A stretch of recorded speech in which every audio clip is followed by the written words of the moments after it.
nouvel épisode de Controverse, Controverse qui ouvre l'année 2016, donc avec une fois de plus Béatrice Taillefer-Dumoulin. Bonjour Béatrice. Bonjour Philippe. Vous êtes aujourd'hui mon invité pour parler de terrorisme, et pour parler plus précisément de votre dernier ouvrage, Surveiller et punir les terroristes. Voilà, on le voit à la caméra. C'est votre 38e livre, Béatrice, en tant qu'experte en sciences humaines auprès du groupe Total. Vous donc publiez un petit opuscule tout à fait passionnant, disons-le, et qui va du coup nous amener aujourd'hui à débattre d'une question très simple. Comment punir les terroristes ? Oui, alors Philippe, bien sûr, merci de me poser la question. Je crois qu'il faut le dire sans embâge, il faut rétablir la peine de mort. La peine de mort. Oui Philippe, la peine de mort. La peine de mort. La peine de mort. La peine de mort. La peine de mort a quel effet et pour quelle utilité finalement, Béatrice ? Oui, alors Philippe, bien sûr, hein, je vous sens un peu choqué, voilà, les gens, c'est une proposition un petit peu iconoclaste, mais néanmoins, vous faites bien de me poser la question, je ne vois pas du tout cela comme une visée uniquement de punition, mais aussi comme un événement finalement de communion nationale hein, et pédagogique. Alors j'imagine, bien entendu, des exécutions publiques autour desquelles pourraient être organisées des fêtes républicaines, des banquets républicains et bien évidemment des sorties scolaires à visée pédagogique. Alors, je comprends votre souci de pédagogie et d'édification finalement des foules et notamment de la jeunesse. Pourquoi pas, néanmoins, je me permets de me faire l'avocat du diable en faisant remarquer que la peine de mort, c'est un peu beaucoup, c'est une peine quand même un peu extrême, ça manque un tout petit peu,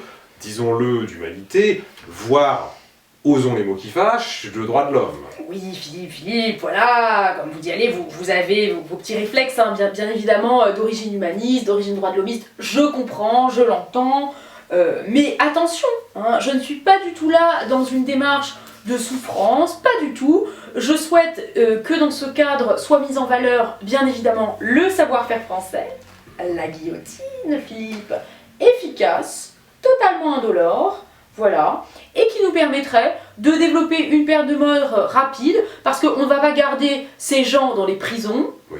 Sentence, guillotine, voilà, tout le monde est content. Là encore, poussons la réflexion un cran plus loin.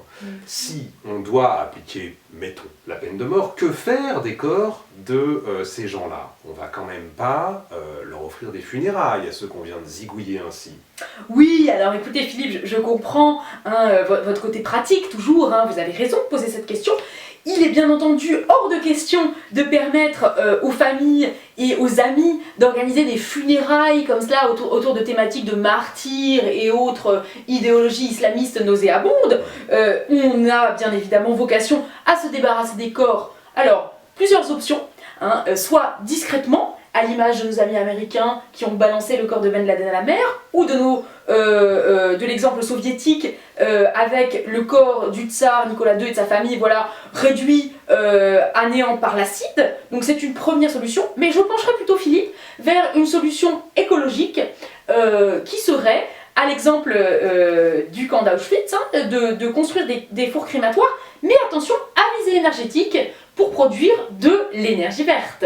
Néanmoins, avant l'étape de l'exécution, qui doit rester, disons-le, quand même, le terme le plus extrême, ne peut-on pas envisager davantage encore de dissuasion, davantage encore de pédagogie, et à l'égard en particulier de la jeunesse dont on parlait tout à l'heure, faire en sorte que celle-ci ne soit pas tentée par le côté obscur. Bon, si l'on veut, oui, plus de dissuasion. Alors attention, là je pense que malheureusement, hein, nous sommes contraints par des cadres légaux maintenant un petit peu pudibonds, il faut le dire Philippe. Donc je pense que l'on ne peut plus malheureusement avoir recours hein, à la dissuasion physique telle qu'elle était pratiquée à profit lors des événements d'Algérie, voilà, finalement assez récemment. Je pense bien évidemment à la Gégène, mais tout cela, il faut le dire, avait un gros désavantage. Bon, les gens qui sont traités de cette manière défèquent beaucoup, voilà, il y a des gros tas de caca partout. Bon, tout cela, Philippe, pose problème hein, en termes hygiéniques. Donc là, je parle bien entendu de dissuasion psychologique, sur le long terme, privation de sommeil, répétition de l'allus républicain à longueur de journée, etc. Un souci d'efficacité, de pragmatisme dans la dissuasion et de pédagogie. Tout à fait. Voilà une nouvelle frontière pour le savoir-faire français, de nouveaux terrains à conquérir pour la French Tech. C'est donc sur cette conclusion à la fois résolument pragmatique et empreinte du souci d'humanité qui doit nous gouverner, que je vous propose de conclure notre entretien, Béatrice, et je vous donne rendez-vous donc bientôt pour un prochain numéro de Controverse. Merci Béatrice. Merci Philippe. Au revoir.